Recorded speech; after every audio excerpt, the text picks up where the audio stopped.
Slovenskí politici nás často rozosmejú niekedy naschvál, inokedy úplne nechtiac. V tomto videu sa pozrieme na tie najlepšie politické perly, ktoré dokazujú, že humor v našom parlamente rozhodne nechýba.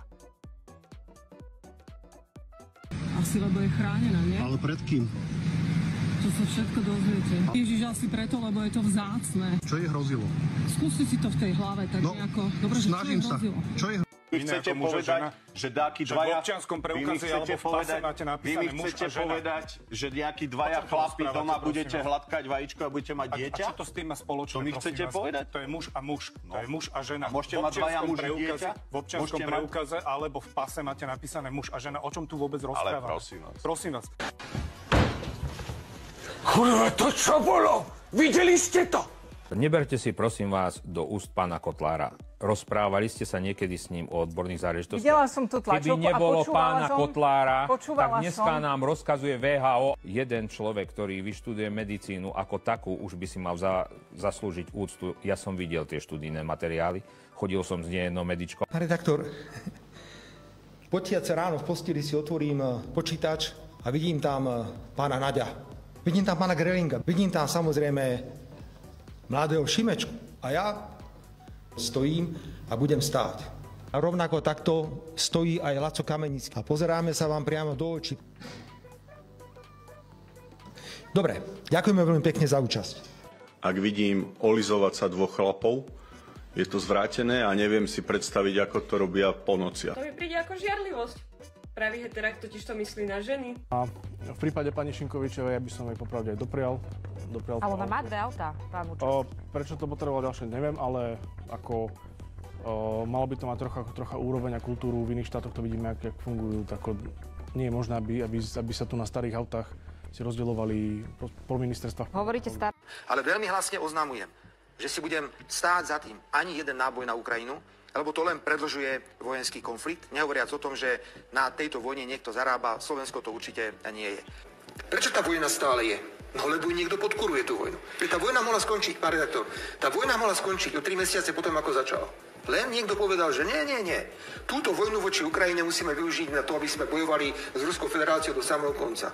Nie je cieľom zahraničnej politiky Slovenskej republiky, vlády Slovenskej republiky, ktoré som premiérom, porážka Ruskej federácie. Už to konečne pochopte, to nie je náš cieľ. Váš postoj k očkovaniu ako takému je aký?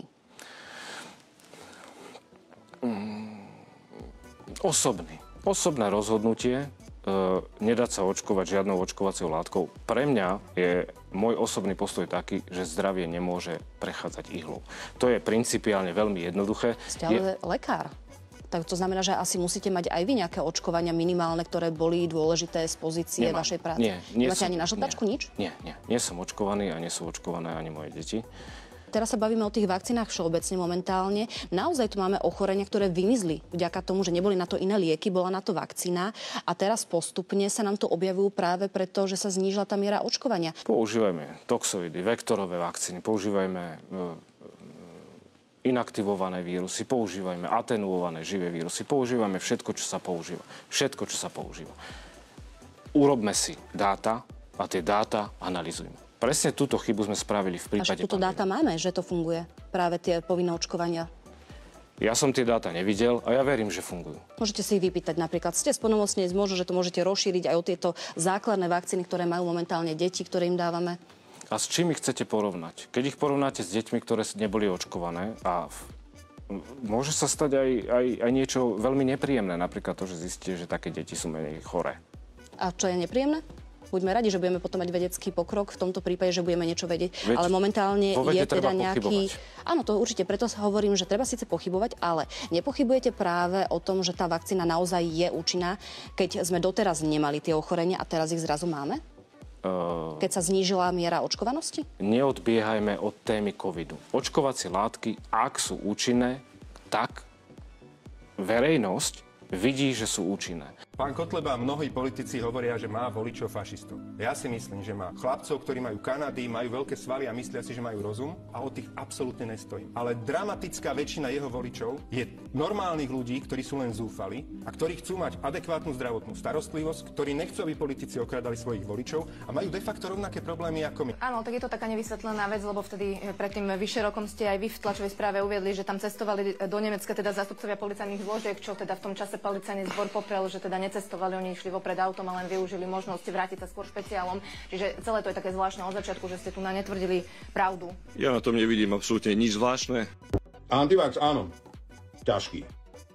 Museli by mi takto dať pištol k hlave, aby som bol ochotný si dať mRNA vakcínu do tela. A to som prešiel heroínom. Ja tú hymnu nerobím pre vás. Vy ste stále nepochopili, že to nie je vaša hymna. To je hymna pre úplne inú skupinu ľudí. To, či mám za to 5 korún alebo 50 000, ľudia. Však tam sa politikov pýtajte, koľko pod stolom si tam posúvajú. Alebo koľko stojí článok v nejakom médiu. Platená reklama. Však tam idú úplne iné peniaze. Čo môj honorár ide niekto riešiť? Ste normálni? Kapíš to? Aká spolupráca to bude a za koľko, pretože žiadnu zmluvu nikde zatiaľ sa nám nepodarilo dohľadať. Či viete teda povedať nejakú podrobnosť, že čo to bude stáť a za čo to bude?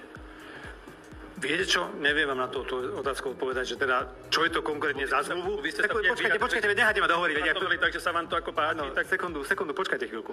A neviem odpovedať na tú konkrétnosť, ktorú chcete. My to vyhľadáme, dohľadáme a dáme vám vedieť. Ja som sa teraz vrátil, čiže spracúváva konkrétne aranžmány, pretože... Dá vidieť nejaká tá zmluva, lebo asi zmluvy by mali byť zverejnené. Prosím? A to nie je obchodná zmluva, to je zamestnanecká forma zväzku, ale aká, to zistím, lebo neviem. A sme na to hrdí, že s nami pracuje. Spomínali ste, že ste oslovili aj nejakých ďalších hudobníkov. Kto sú tí ďalší? Až to bude podpísané, potom vám poviem. Nejaký známy? Myslím, že sú to veľmi známe mená. Preto sa bojím, aby pod vašim tlakom neustúpili od toho, viete? Ja teraz nemám pocit, že keď konsolidujeme, ideme vlastne všetko zavrieť, vypnúť svetlo. Máte fungovať efektívne. Toto považujem za efektívne fungovanie. Ďakujem pekne. Mal som možnosť vám podať ruku a sa z toho veľmi teším, pretože keď som okrem iného videl tituly ako Pásli ovce Valasy a Maťko Kupko, tak som vedel, že som správne. Takže Vivat Slovakia, prosím, nedovol, pani ministerka, aby múzy, slovenské múzy, nikdy nemlčali. A nech žije Slovenská republika a nech sa nám darí. Prosím, držte nám palce. Potrebujeme to strašne. Strašne to potrebujeme. Ďakujem pekne. Hoďte na ňo sieť. Odchod. Choď preč. Choď preč. Choď preč. Choď preč. Choď preč. Choď preč. Vypadni. Pán poslanec Matovič. Vypadni. Rokovací poriadok vám neumožňuje byť na tomto mieste. Prosím, opustite toto miesto.